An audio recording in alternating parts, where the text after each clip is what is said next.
Like Purdue, it's just an example. Purdue losing to Fresno State is okay. We still win the Big Ten West. For me, Billy Napier gets fired. I'm just kidding. really the best time of the year. I will be seated watching the Red Zone for 7 hours on Sunday. What's going on, everyone? Welcome back to a new episode of Backyard Banter. Tanner, James, Johnny, and today we're joined by two very special guests: sports agent Jaymeson, Moten, and former NFL player Brandon Zylstra. How are you guys doing? Fantastic. I'm doing great. Yeah, thank you guys for coming on. Happy to be on with you guys. Awesome. So before we get into our more traditional show, we're going to start by asking them a few questions. And I'll go first. Brandon, what was the journey kind of describe your journey going from, a small school to then the CFL and then finally, making the NFL and getting some playing time there? Yeah, I mean, it was definitely a unique journey. I think my journey is kind of unlike a lot of other people's. I honestly don't really know anybody that kind of took the same career path as me. But it was just a lot of figuring it out on my own. I went into the whole process without an agent, so I was literally just doing whatever I could, trying to exhaust every resource. I've always just wanted to play in the NFL. That's always been my goal. Obviously went up to the CFL for 2 years. I kind of looked at that as, and this is not downplaying the CFL at all, but I kind of looked at it as like a stepping stone or like a internship, basically. A lot of NFL teams didn't like my, film of a D3 football player, and not only D3, it was a triple option. So playing in a receiver in a triple option, it's tough to get out of in the first place. And then coming from a D3 school, I just had to prove myself so much more than a lot of other people.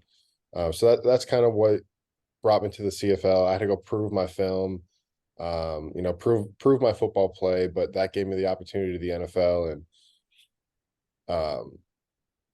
it was 2 years ago playing the CFL, but that was two of the most fun years I've ever had playing football. I didn't know anything about it going in, but actually getting there and playing and meeting the guys and seeing the structure, and it's the first time actually playing football professionally for money, where that's all I had to focus on, and I didn't have to focus on school anymore. So honestly, it was probably really good for me before going to the NFL. Because like I said, it was almost like an internship. You learned how to, talk to media. You learned what a days look like, how to study, how to watch film, how to get coached, at the next level. So how to take care of your body, just kind of all those. But obviously all that prepared me for the NFL, and I was able to have a fun, 5-year career out of it. I love that story, Brendan, when you talk about it, because like I think back to those times that you were going through it, and then I think to where we're at now. And I just, being, in the game now for 4, going on 5 years, you don't hear of anybody with your story. And if anybody has your story, there's like it's 0.00001% that they're going to get that chance. And so like when we were going through it, I remember like, yeah, Brandon, he's going to get his opportunity. He's going to prove it, like utmost belief. But like now, if I were to hear somebody with that story or whatever, I'd be like, damn, like that's going to be a climb. Like there's only one guy I know that's ever made it out of that climb, really.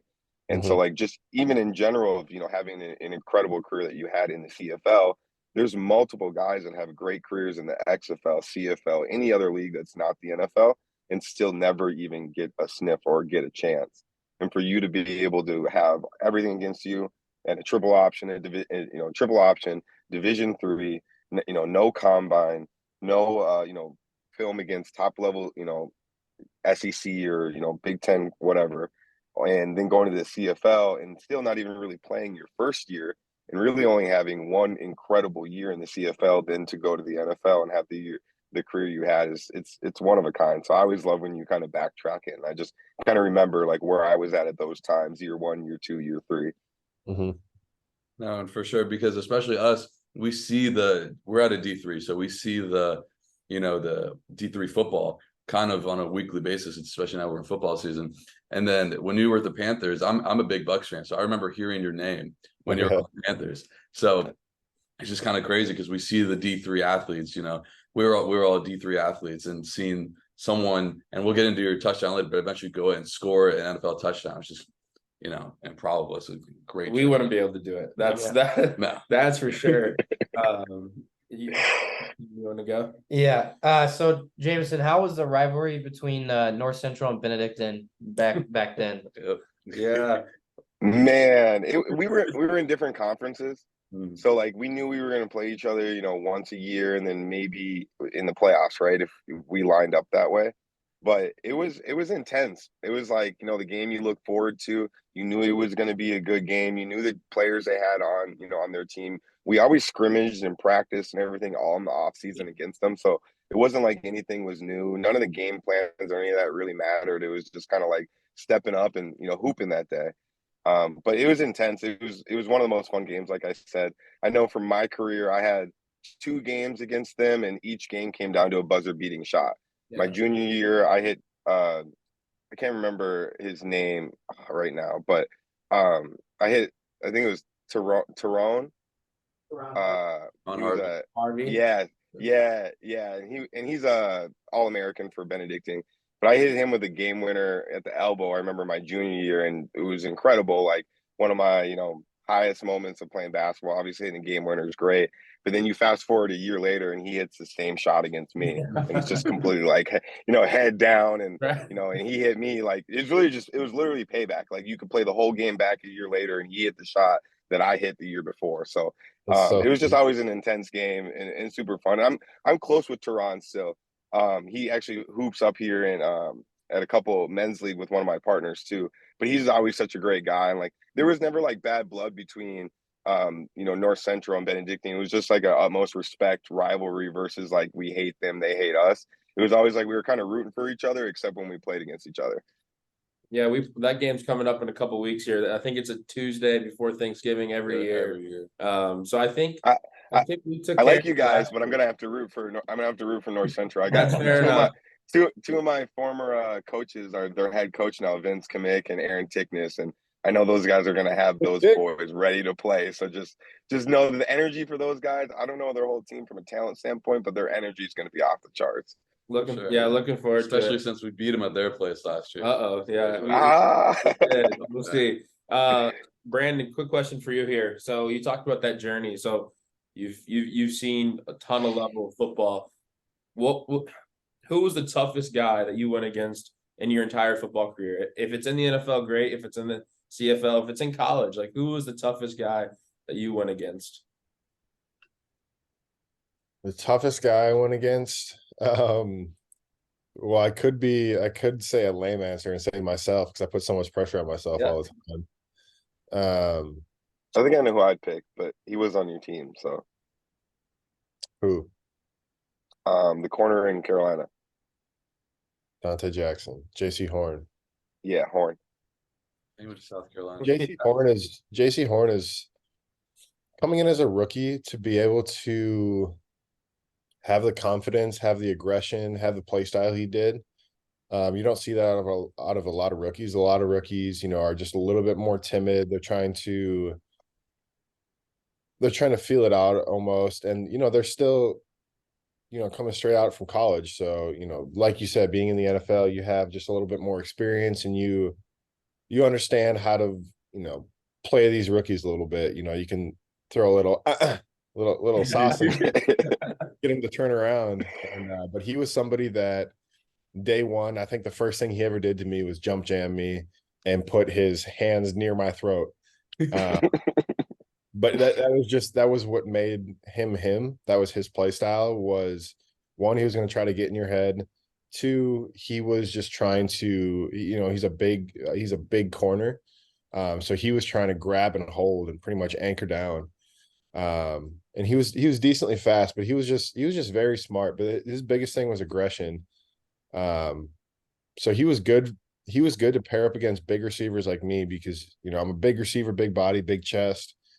Easier to get hands on. I'm not a super quick twitch guy. I was always super good in zone. I was good in man, essentially for short distances or contested, jump balls and stuff. But I mean, he was definitely a good corner. He was kind of similar to Xavier Rhodes in Minnesota. Both very long, very handsy people, aggressive people. So, well, I'll actually say Xavier Rhodes because when I was in Minnesota for my first year, I was always on scout team, and he was the corner I got to go against. So me and him had just like an ongoing battle every single day.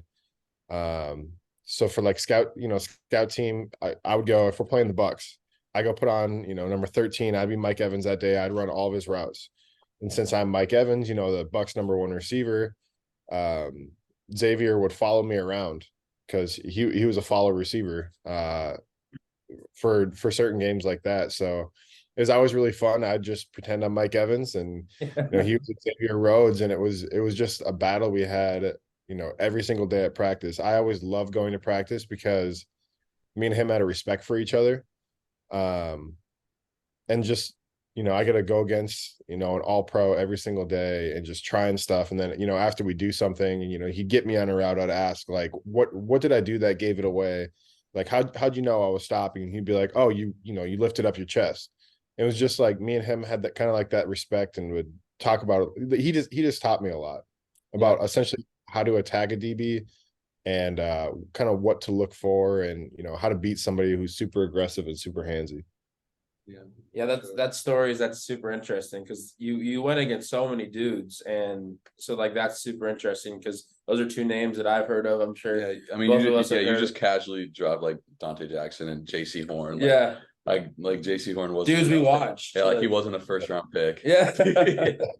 Jaymeson, I got a question for you. Kind of talk about how you like the process in becoming a sports agent, and for you, like what's the best and most rewarding part? Yeah, I feel like kind of like Brandon getting into the NFL. Like I feel like my journey to become an agent is very different than everybody else's. At the time, I don't think I ever had like in my head like you're going to be an agent, but like what I do as an agent, I feel like I always have had in my head of what I wanted to do. So once it kind of like became clear of like what an agent is and what they do, and the business of it, then it was very clear that that's where I wanted to be. But I was actually out in, I was, where was I at the time? I was still playing at North Central at the time when I first started kind of all this.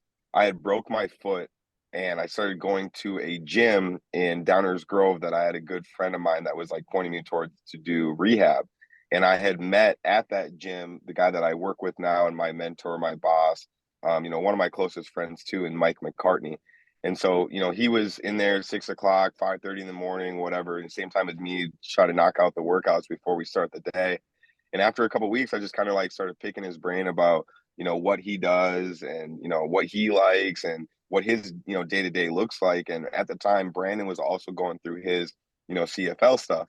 And so it was actually like a very coincidental thing for me to be able to talk to Mike, who I ran into, about Brandon at the time, because he was making that transition to the NFL, and he was kind of vetting some agents himself. And so it just kind of worked out there. And then at that point, it just that's when Brandon and I were like kind of like talking a lot, like, hey, we could do this together, right? Like this could be something where we work together. We've kind of always had a dream to work together. Plus, once I got an idea of what an agent was, I felt like that's who I am, and that's easily where I could fit in. So I started pressing Mike a lot about trying to get a job, get an internship, whatever it may be. And over the next, I think it was like 3 years after that, until he was like, hey, I want to hire you at a low level, try to get your NFLPA, certification, become an agent, and we can grow from there. And then once we, kind of partnered up and really started working together on a daily basis, we kind of took off. Had a lot of good recruits, had a lot of great, vet players that were with one agent like Brandon and switch over to us that, advocated really well for us with other players too, which helps tremendously when you have really high character players in the NFL talk about, how highly represented they've been to other players. It's a trickle down effect from there. Everyone can really, relate to that. And so, for me, it was kind of like I met the right guy at the right time, and just can't, maintain the relationship and kind of just press it.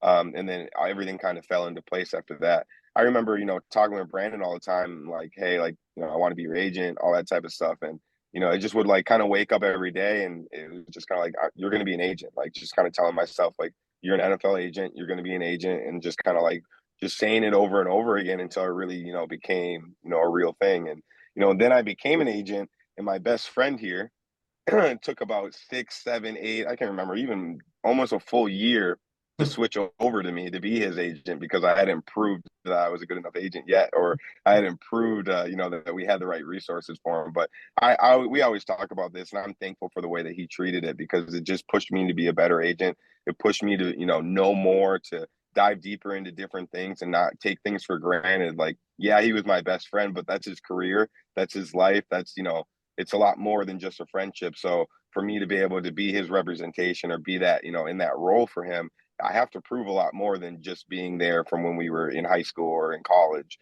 or anything like that. So it pushed me a lot. And in this game, like, you get rejected a ton. It's not, a lot like sales in a way sometimes. Like, you get rejected a ton, but you put your heart and soul into guys sometimes and they reject you. And so at that point, like, you just can't be, you can't make it all personal. And so that was something I kind of learned with Brandon right away too, is like he kept kind of saying no in the beginning, but it wasn't personal. It wasn't like he was saying that he doesn't, mess with me or anything like that. But it was all business related. And so when business and personal lined up, it worked out great. But it was just like, learning patterns or learning, stuff along the way. But like I said, I think my route to becoming an agent was a little bit different than everybody else's because I'm not a lawyer, I'm not an accountant, and I took it more from a relationship with players or athletes standpoint, and being able to benefit an agency by maintaining and growing strong relationships within the NFL or within college football players. And the agency and the guy that I work with, Mike McCartney, kind of saw that light and saw that I could be a huge a valuable add to him in his game.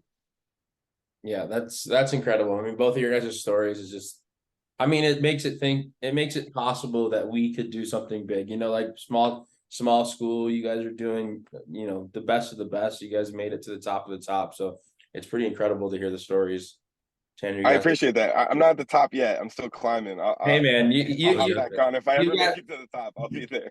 You've got some names that is just, incredible. And obviously you're with an incredible company and everything. So you're doing things that are, I mean, just in this last week, I appreciate that. You were texting me and you're like, I got to fly here. You got to fly there. I'm like, man, that's tough. Like we're in cold Illinois right now. I think so. It is what it is. For sure. People, especially from the small schools, like we all kind of still get that same, like, oh, but you're from where? Like, I've never heard of that. Yeah. Yeah. And I get that all the time in this business. It's honestly like something that it kind of wows a lot of people because a lot of agents are maybe they're former players or they were, recruiting directors at Texas, or they all come from like Power 5 backgrounds a lot of the time too, or big law firms. And so a lot of times when I'm explaining my background, it is, much different. But the one thing I'll say about Division III, and I think Brandon will agree to this, is you grow and learn such a work ethic at Division III. You don't have any ego. You know that it's on you to wake up every day and put in the work. It's on you to, create that schedule or create that consistency or, believe in yourself to get to that next level. It's on you. There's not, resources all around you every single day kind of pushing and helping you.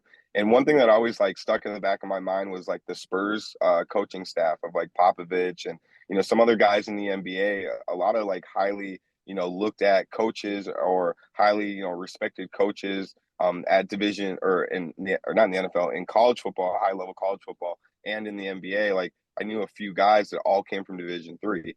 And so, and all of them kind of said the same thing of like, it's hard at Division III.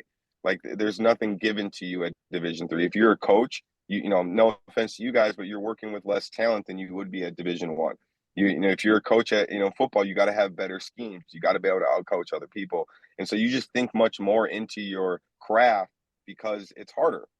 It's just more difficult. And so I feel like Division III pushed me, and I had the blessing to be able to start at Division I, meet TJ at Division II, and then end my career at Division III. So I got a taste of all three of them. And I just, like I said, like I think Division III taught me the most. Now, Division I is obviously the most luxury. Division II was, honestly, I didn't like it, if I'm being honest. Division II just kind of seemed like an afterthought between Division I and Division III. But Division III was a blessing for me. I couldn't, I wouldn't replace my time, at North Central or even coaching at Elmhurst for anything. Yeah, it's such a grind. Like D3, obviously we've all experienced it. Like I'm actually taking classes at North Central, which is funny enough because the schools are so close to each other, that I'm with a bunch of the North Central football players, and they're obviously one of the best teams in the country. National championships and all this, and they talk about it all the time. They're like, we're here, we're losing money to come here and to compete for a national championship, where a lot of these guys have enough talent to maybe go to a D2 and get a scholarship and stuff like that. So I completely understand, because it's a grind, because some of these guys have jobs, they got classes, they're playing national championship caliber football at the D3 level. Whereas if you're playing football at Texas, you don't have another job. Your job is to go play Texas.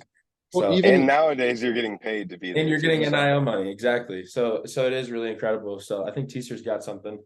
So this is for both of you. Take the average person. So like, how do you settle a contract for a player? Is there communication just between the agent and organization, or like is the player involved as well? so I'll just say my Yeah, job. you go first. Yeah, go you first. My job is to go put product on the field, get him something to talk about. And that's what I always told him. Like after we sign a contract going into the next year, I don't know. I'm curious to know how many texts you have of these, but I'd always text Jamie and be like, next year, I'm going to make this so easy for you. I'm going to make this so much easier for you next year. Because essentially that's all I can do. I can be a good teammate, be a good presence in the locker room, work hard, have great communication with coaches, and like be coachable, do what the coaches say, just, have a good rapport around. Like when I was in Carolina, I stayed in Carolina for 3 years. That's super tough to do in the NFL, obviously. But I think one reason was because I just like and it goes all the way to the kitchen staff. It goes all the way to, the people handing out the handling the money and whatnot upstairs. But just like I just had such a good relationship with everybody, and everybody kind of knew who I was, and I was a good locker room presence. I helped mentor a lot of the younger guys, but also, all that doesn't matter if you don't perform on the football field. But when you go to the football field, I was a guy that was literally willing to do anything. And that goes to like why I kicked in a game. What was that, 2 years ago in Buffalo? Um, I was just a guy that they trusted, and a guy that, like I said, was just willing to do anything. So I did a lot of the dirty work on special teams that other guys didn't willing to do, but that's what gave me a 5-year career. You can go ahead. Amen. Amen. Yeah, I think, when it comes to contract negotiation with teams, it's always different. Like it really depends on who the player is, where they're at in their career, how productive they've, currently been in their career, what the, fit of the, what's the market, what's the fit of that player. So everything's very different every single negotiation. Nothing's ever the same. But I'd say like there's really typically two negotiations. There's negotiations with the team, and then there's negotiations with your player as well. And both have to add up to get something done. And so, with the team, it's a lot of conversation, but um, it's one thing that I think would be is miscommunicated a lot of the time is like, as an agent, I can't step on a team's toes and tell them what to do, or tell them, how good Brandon is, and, tell them exactly, what Brandon does to help their team. Now I can speak about it. I can drop, hints on it. I can, share my opinion on it, but they've got a scouting department. They've got, their own guys that get paid money to make these decisions. And so there's a strategic way to go about having that conversation with them without seeming arrogant or seeming that you're trying to do their job or anything, of that sort. And so, I would say that, it's a tricky, situation, but like Brandon said, like there's two sides to it. Like it's a partnership. Brandon's got to take care of his side. The player's got to take care of his side every day in the locker room, every day at work, because I can't do any of that. And it doesn't matter what I say if he's not doing that on the field anyways, or in the locker room anyways. And then on my side, I've got to maintain, me and my team have to maintain constant communication with the team, making sure that they know exactly where our head's at, where we want to be, making sure that the conversation's there and that the relationship is there. I think everything in business is, very relationship based, and you want to have great relationships and be credible. That's one thing that I've learned, from my mentor, my boss, the most is being credible in this business is the most important thing. You can never oversell somebody. You can never, do any, I guess, like do any actions or say really anything that's going to question your credibility. Because in the end, if a team like the Panthers or anybody is questioning my credibility as I'm speaking about my client, then I'm not helping him at the highest level that I can possibly represent him. And so, I'd say, like I said, the negotiation comes down to kind of really two of getting the deal that you want with the team, but also making sure that the player is happy and they're getting exactly what they, deserve and believe that, where they want to be comfortable too. Sure. It's never, one thing I'd say it's never about is it's, people say it's all about the money. I don't think it's always about the money. Yeah, you have a few players that are like, I don't care where I'm at, just get me paid as high as possible. But I think when it comes down to it, and maybe Brandon, you can agree to this too, players look more into it than just how much I'm getting paid. Like, I 100%. feel like there's, a lifestyle, there's, work style, right? Like you want to be able to wake up and be excited about going to work. And then when you're done with work, you want to be excited about going home at the same time. So And so there's a lot of conversation that goes into that. looking at where you're going to go, the one of the biggest things, and you see it all the time, where somebody has an absolute breakout year, and then maybe the next year they get traded and don't do anything, because it's in the NFL. There's so much about scheme, and do you fit in the scheme? Like, do you work in the scheme? And so, like, that's something that I always kind of looked at, but at the same time, I was always kind of a bottom roster guy. So at the same time, I'm trying to just kind of get me on a roster. Who has the most interest? Who sees the most in me? Who believes the most in me? Like, put me there. And I always kind of told Jamie and Mike too. Obviously, I'm from Minnesota too, and I hate the cold weather and refuse to go back anytime I can. So, like, I told them, I said, location's important to me. Like, if I can be South, I want to be South.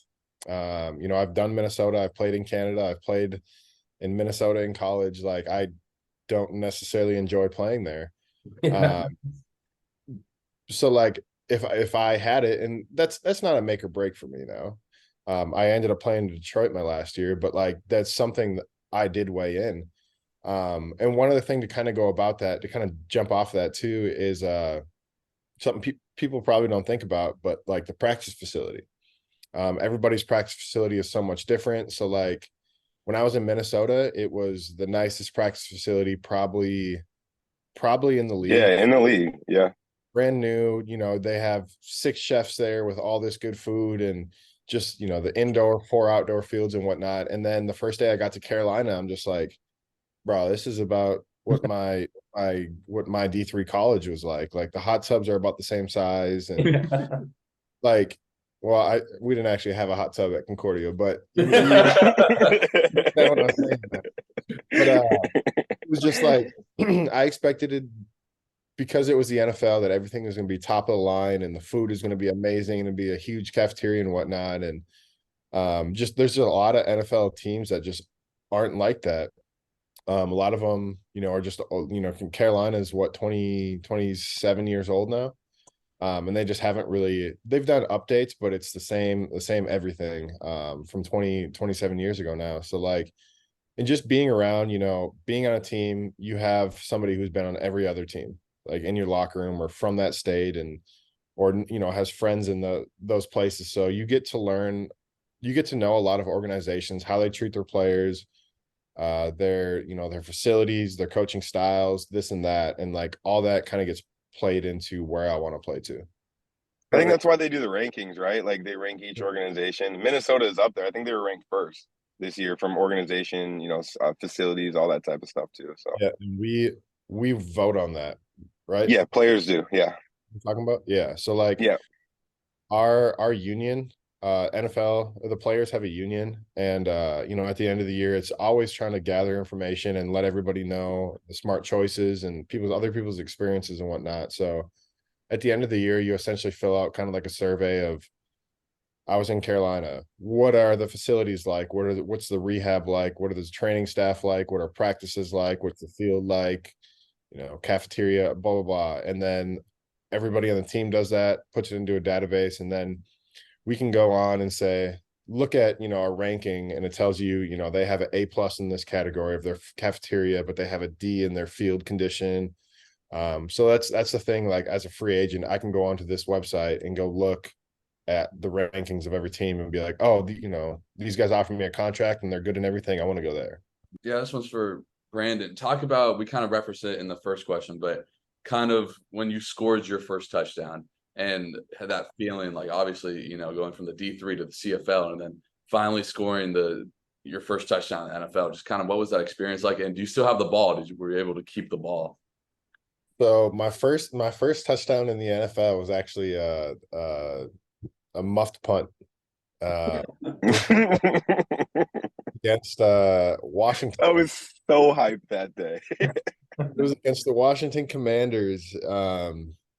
And what was super cool about that is Coach Rivera is the coach of that team. He was a coach that brought me into Carolina. So it was kind of cool to do that in front of him.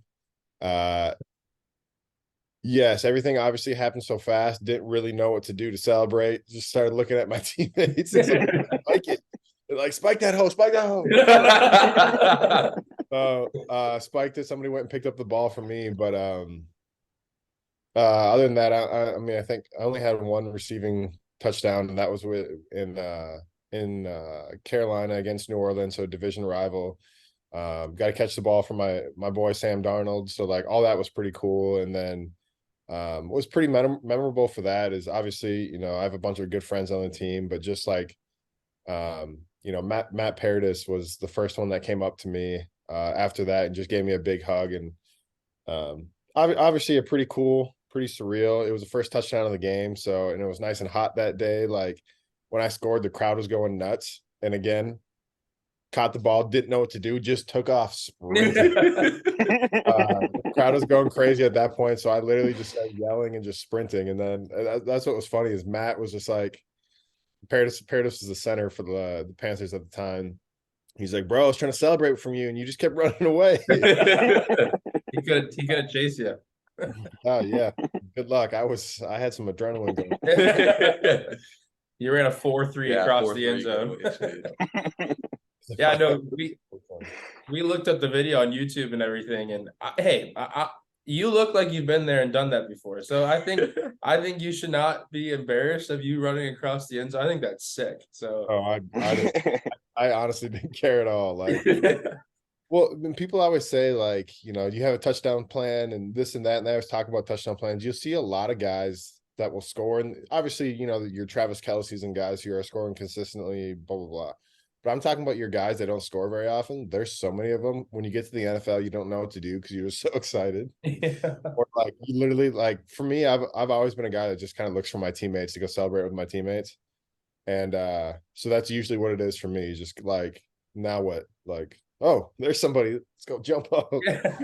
I tell you what, and maybe you could tell us why NFL players do this. And it's NFL, college, for some reason, and you guys are going to know exactly what I'm talking about. When some guys score a touchdown, they throw the football as hard as they possibly can at the padding. Yeah. And I am so nervous for the cameramen and women every time. So why do football players just chuck the ball against the padding?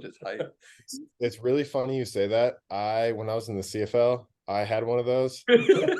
caught a corner over the shoulder, and it was a big crucial time in the game. And I took the ball and I whipped it at the thing as hard as possible. And the people in the stands are like, dude, what are you so mad about? But you know, for me, like I had seen it done before, and like I think we might have been losing at the time. Like I said, it was a big touchdown. So it was honestly almost just like an aggression. Yeah.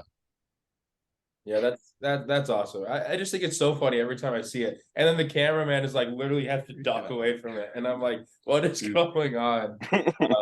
Well, I have a question here for Jaymeson here. I want you to kind of talk to us. Like, obviously, you and I have been texting back and forth. Your schedule seems nuts. Talk to us about the day-to-day, and then also how rewarding of a job it is that you're able to work with these top of the caliber, you know, athletes and be able to work with them, you know, for now and moving forward and all that fun stuff. Yeah, I'm blessed to have an incredible team. So like I couldn't sit on here and say like the day-to-day is all me in any way. Like I have an incredible team, and people on my team have incredible strengths in different areas that are not my strengths. So for me, like the day-to-day is honestly like a constant communication with my clients, right? Like, and make sure that they know that I'm always there. It doesn't matter what time they call, what time they need me. My day to day is to think about them, their career, and their lives. And so I know I have the list of my clients that, I'm, on, their agent, and that I think about every day. And I kind of go down that list every day of just like where guys are at. Are they good? Do they need, me to be in their ear a little bit more? Do I need to touch base with them to figure out if there's something else that needs to be helped? Are they going through injury stuff? And so just kind of really thinking about, what is best for their career in the, in the moment in that day. So I'd say like my day to day is very revolved around my current clients and being there for them and anything that they need. If they're going through injury, if they're moving somewhere, if they've got a family that needs help in something, if they just want to talk and vent about football in some way, if they want to get some more training somewhere, really anything that they want to, get into or do, I'm the go-to guy for them. If they want to do stuff off field or whatever, right? And then outside of that, it's recruiting. Every year, like we've got to bring in high level players from the college level that are going to be hitting the draft for the draft class. So making sure that I have, the next group of guys that I really believe in, high character guys that are going to be joining our, our company and, representing who we are just as much as we're representing them, and making sure that we have that next group of guys. So I spend a lot of time recruiting, traveling, meeting a lot of different people, a lot of different teams. And then I spend a lot of time traveling to be around my clients, be there in big moments for them, just be around for them to know that they have somebody at all times that's thinking about them and their career and nothing else. It's not about, it's never for me been about how much a single player is paying our agency or how much they're making in any way. Like it's never been a stepping to or stool in any way. Like there's no ranking in any way. Like every player means the world to me. And honestly, like I've had players that were unhappy that, we're on practice squad, that it bothered me. And I have stories for days of undrafted guys just as much as I do for, drafted guys too. So, and from a rewarding standpoint, it's everything for me. I would never change this profession for anything. I feel like I've always been, at every level of athletics, been the captain, the leader, in a way, a leader, right? Somebody on the team that teammates go to and kind of lean on for advice on different things. And so for me now in my profession, I feel like I'm in a very similar position of being, kind of a go-to guy, captain in some type of manner of my own team. Of course, I'm nothing without my players, without my clients. I'm nothing without them. But at the same time, like I want them to feel like, hey, I'm always secure and I always have somebody that if everything's going south, he's there. And if everything's going north, he's with me as well. Yeah, that's perfect. That's, just like the day to day. I just super curious. Obviously, I've mentioned it before, just like the schedule that you've been on just this past week is just mind blowing to guys like us who are here at Benedictine University 7 days a week. And if we get to go travel up to Wisconsin for a basketball game, we're getting out. So no, it gets to be kind of crazy. I know earlier this year I had 4 games in 4 days, which was fun, but it was a lot of traveling. I think I went from Seattle to Michigan to Minnesota, then back to Michigan again. And so I do a lot of traveling I do a lot of traveling for the company, but I do a lot of conversations. Like I said, I'm blessed with an incredible team. So if it's me hopping on a phone with AJ, Vaynerchuk for a while, figuring out what our next steps is, or talking with Gary on something, or, definitely talking to Mike McCartney every single day, probably 10 times a day about all of our clients. And so it's a lot of phone calls. It's a lot of, constant thinking about our clients and where they're at and, just kind of being there. Like Brandon is one of the lowest maintenance guys we've ever had at our agency, I'd say, because he's a very independent guy. He likes to do things himself. He likes to learn and grow into things himself. But if there's anything, and I tell him this all the time, like if there's anything like you need or like want, like you just have to ask, and I'm going to go to the end of the earth to try to figure it out. And he, it's funny, we have the best relationship ever, but one of the things that he always like jokes about is firing me. Yeah. It's a real thing though. Like, yeah, go ahead. I was just gonna say, I tell him all the time. I'll be like, "Hey, can you order me food, or can you pick up this tab? If not, I'm just gonna fire you." Running joke. And he's joking, but it's a real thing. Like there's no set contract that I have or any agent has with players. They can, and I think this is the right way to do it. There's nothing that if a player were to leave me, there's going to be some lingering, contract or something like that. Like if they're unhappy, I want them to be happy somewhere else. So I'm doing, what they want to do, and vice versa. I want them to be happy with me. And so it's a very real thing that you can get fired at any point. So just really, maintaining those relationships with the players and being around. It's actually funny, Pat Bev on Pat Bev's podcast. I don't know if you guys listen to that at all, but he just came out talking about his agent, and he's talking about how much he loves his agent and how much, his agent's been there for him, throughout his whole career. And he's like, I fired my agent 10 times at this point. He's like, but we've resulted and came back. And he's like, that's the reason we're so close. And that's kind of the role we, us as agents get into, and I want to be into, is like, I want to go through all the ups and downs. Like you might have a really bad day, take it out on me. Like, let's work it out, right? Like if you're having a really good day, I might not get any credit from it, but that's fine because I know I had helped out to this point. But it's really just like trying to build that relationship with your client, that it's like, look, like you don't ever have to think twice. Like, I have your back. Yeah, we got one last question. This one's for you, Brandon. Kind of one of the biggest stories in the NFL this week is obviously what Josh Dobbs did with Minnesota. As a former NFL player, can you just tell everyone how difficult what he did was coming in? I think it was on a Tuesday, and never. I think this is a great question. Never took a snap with a center right before he went on the field. So, can you just kind of talk about maybe kind of into what an NFL week is like and how difficult what he did was?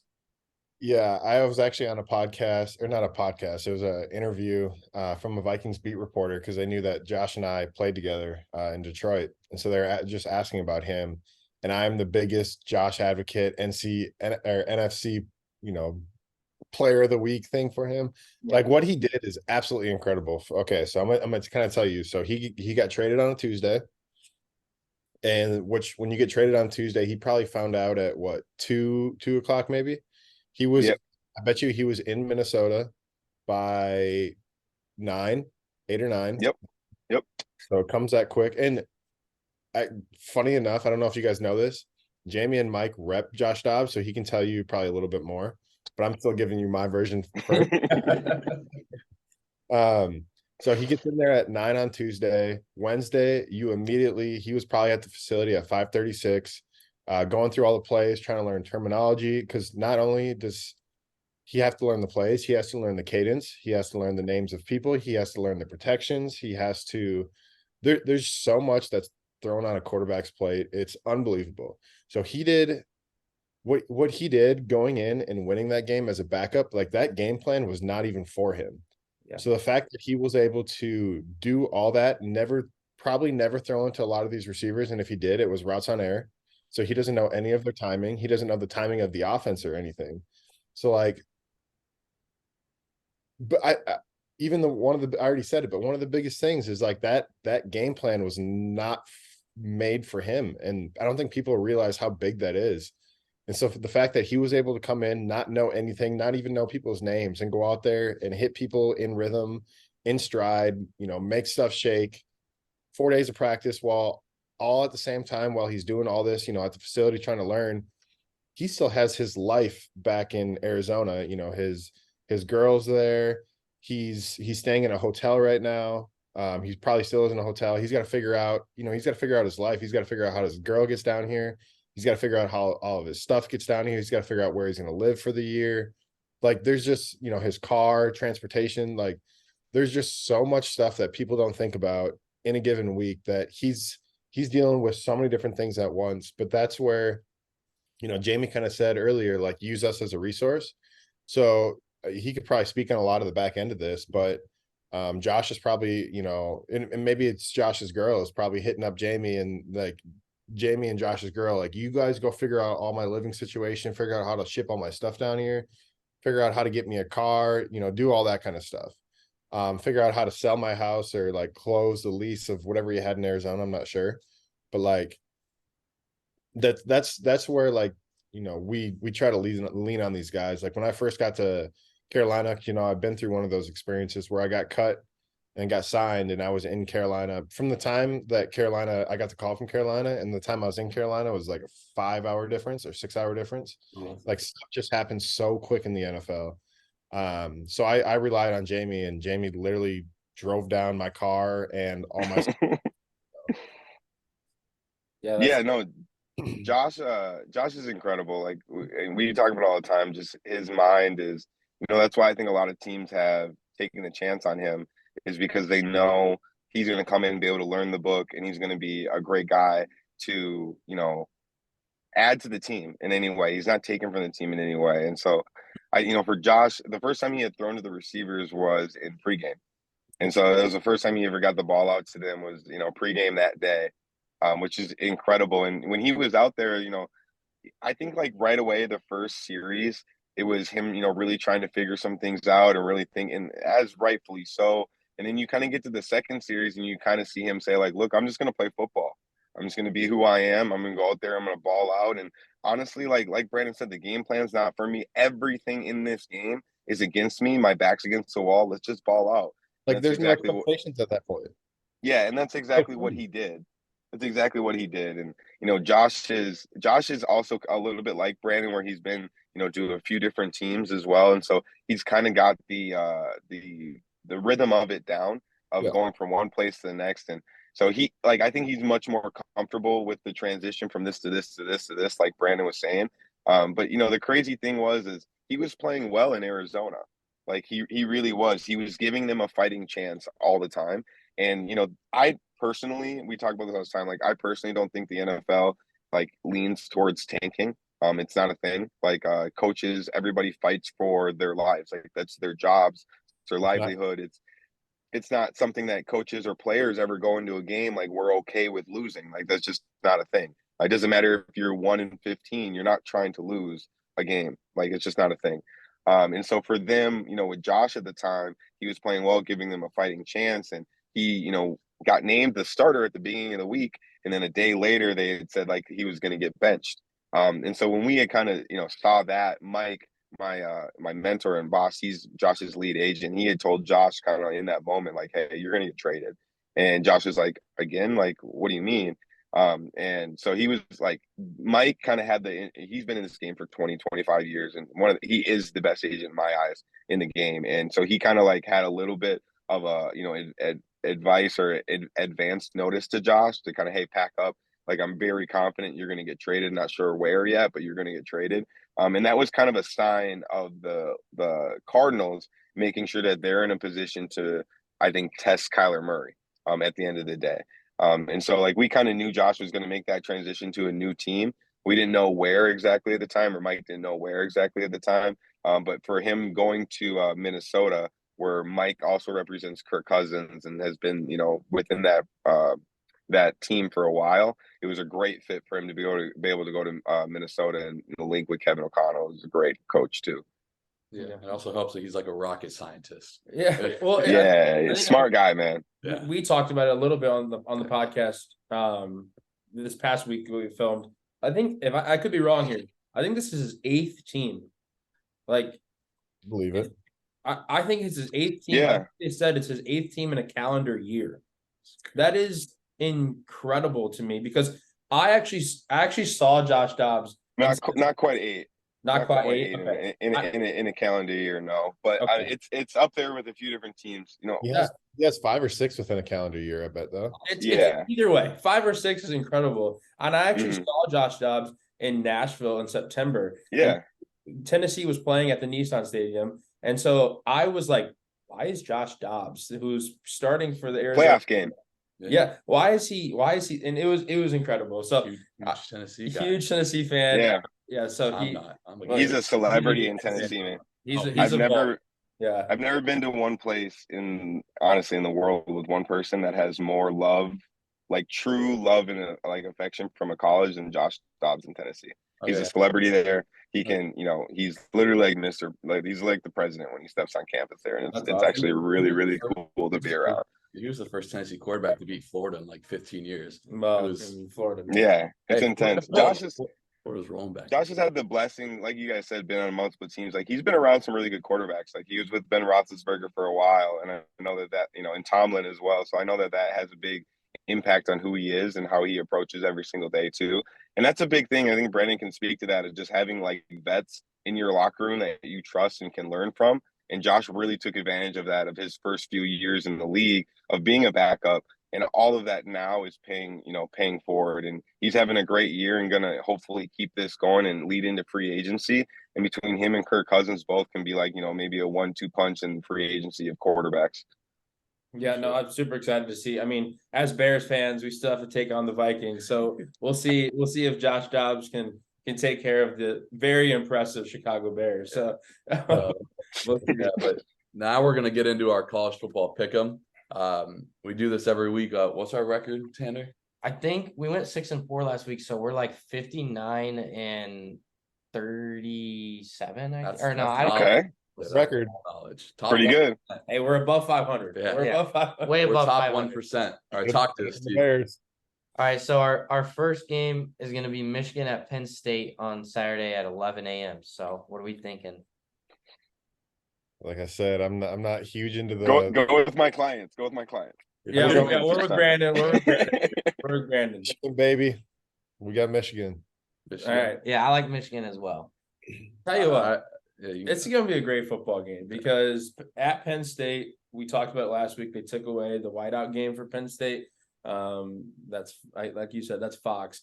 yeah. Michigan has a lot to prove. The question is, are they going to be able to finish out the season with everything going on? But Michigan is the best team in college football, in my opinion. So they're going to take down the Nittany Lions. So Drew Aller woke up last week against Maryland. Yeah. He had 240, 4 touchdowns, and Michigan ran for 400 yards last year against Penn State. This year, Penn State is #1 rush defense in the country. So feed me Penn State. There we go. But the majority, We got a little different. Majority goes Michigan. There we go. So Texas Tech versus Kansas is ranked 16th, guys. That's This crazy. is like crazy. that's Kansas? wild to me. Yeah, Kansas, the Jayhawks. Give me the Jayhawks. There we Yes, go. sir. There we go. Yeah, I think that's a safe pick. Texas Tech, not as good as we thought they were maybe going to be, Yeah. but Love it. Love it. we like Kansas here. And then next we got Virginia Tech, Boston College. Boston College is 6. These are not great games. These but pick'ems, they're usually a lot better games than this. I didn't know Boston College was 6-3. I gotta say That's a gritty Tell you what, you know who beat Boston College? Northern Illinois Huskies. So, Boston College was Luke Kuechly, right? Yeah. yep. Yeah. Mhm. Like, yeah, Where is this game at? Boston College. I don't care. I want Boston College anyway. Yeah. Sorry, Boston College. Luke Kuechly was. Let's go. And we got a 6-3 Rutgers taking on 7-2 Iowa. So probably gonna be low scoring. The over-under might be 18. Yeah.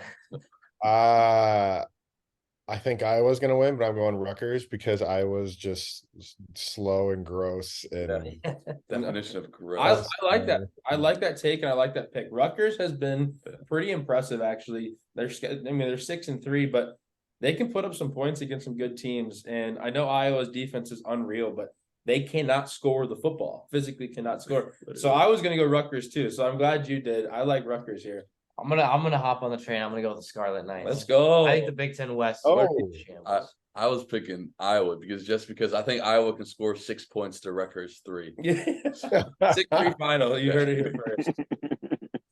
Oh, what are these games? Yeah. Oh, they're getting bad. They're getting bad. All right, here we go. Why is this up here? New Mexico State versus Western Kentucky. Oh, shoot. Western Kentucky.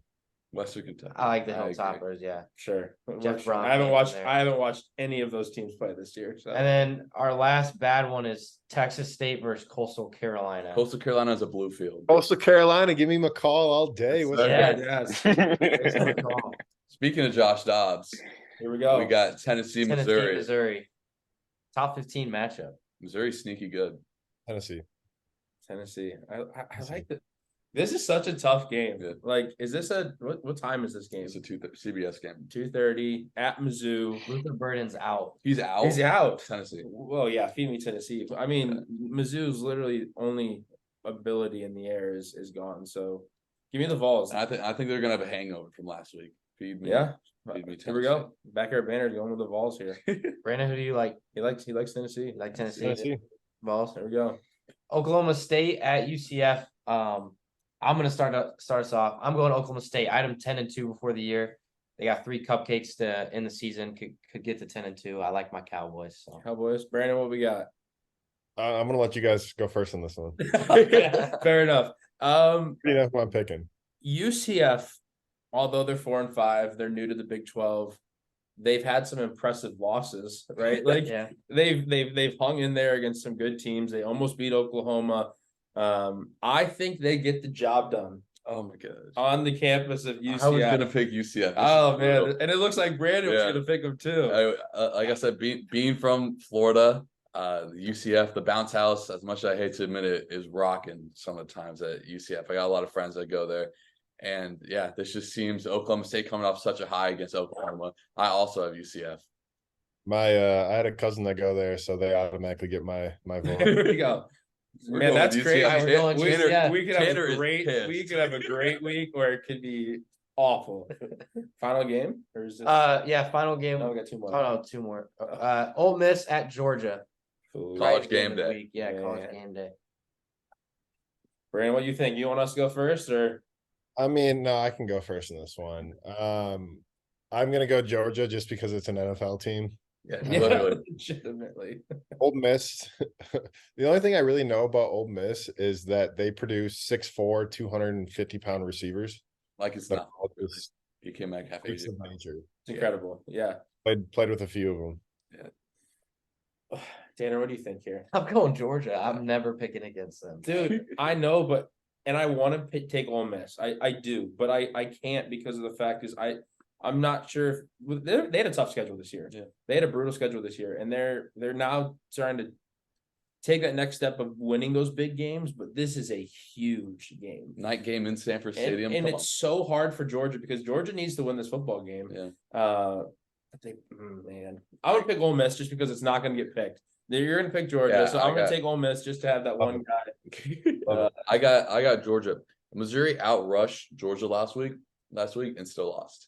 Yeah, So I think Ole Miss got him with a turnover battle, and Carson Beck doesn't turn over the football. So I got Georgia. there we go.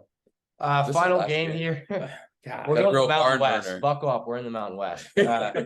Fresno State, they're 8-1, taking on San Jose State. I'm gonna go with Fresno State. I watched them You beat my love Fresno Boilermakers in person this year. So give me the Bulldogs. I Tanner's trust you. I'm jumping on that.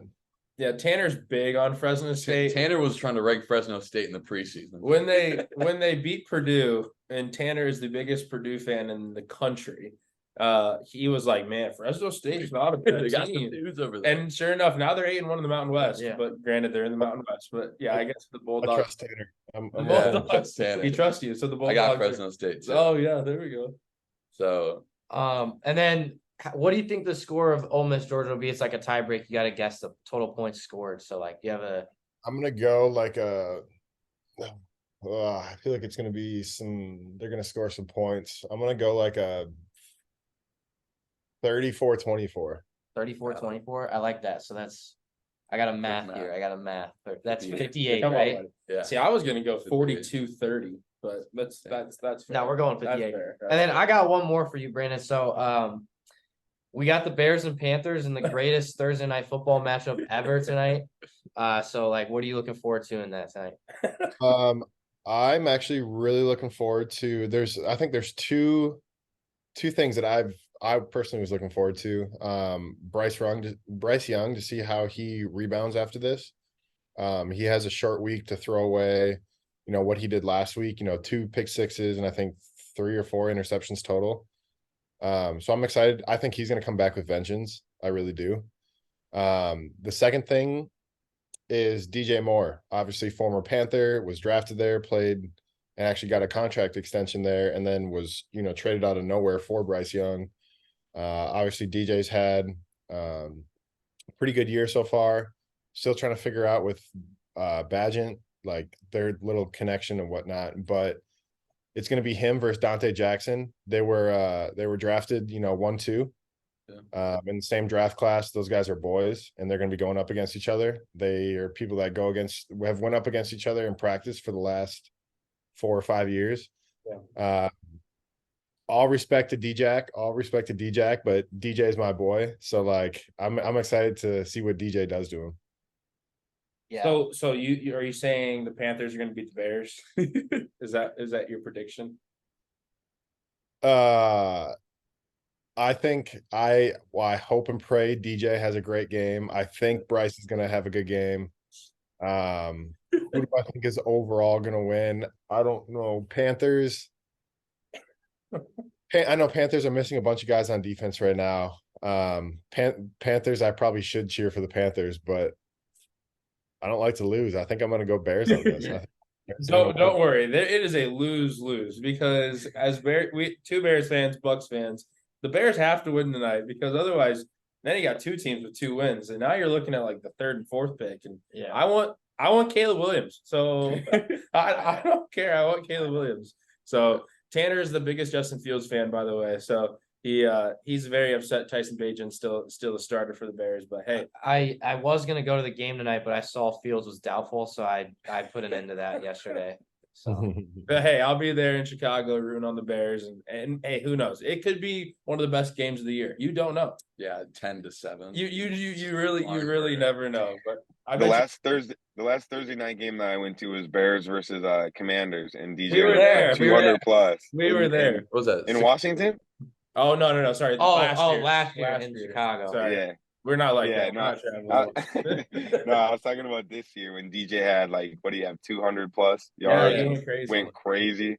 Yeah. So Thursday night might be a big thing for DJ. Who knows? Yeah, this is only my second Bears game I've ever been to, and the first one was Bears Commanders last year when we lost. But this is my second one tonight. So maybe the Bears Thursday night is just when I get to go to the games. But other than that, we totally appreciate you guys joining us here. We know it's a big blessing to have you guys on. Shout out to Coach Lake for Coach Lake, let's go. Yeah.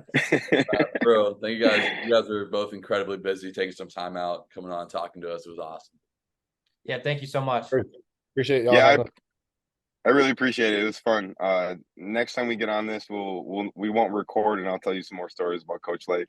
Oh yeah. Can't wait for that. Oh man. All right, if you guys made it this far, make sure you guys subscribe, hit that like button, and we'll see you guys on Tuesday.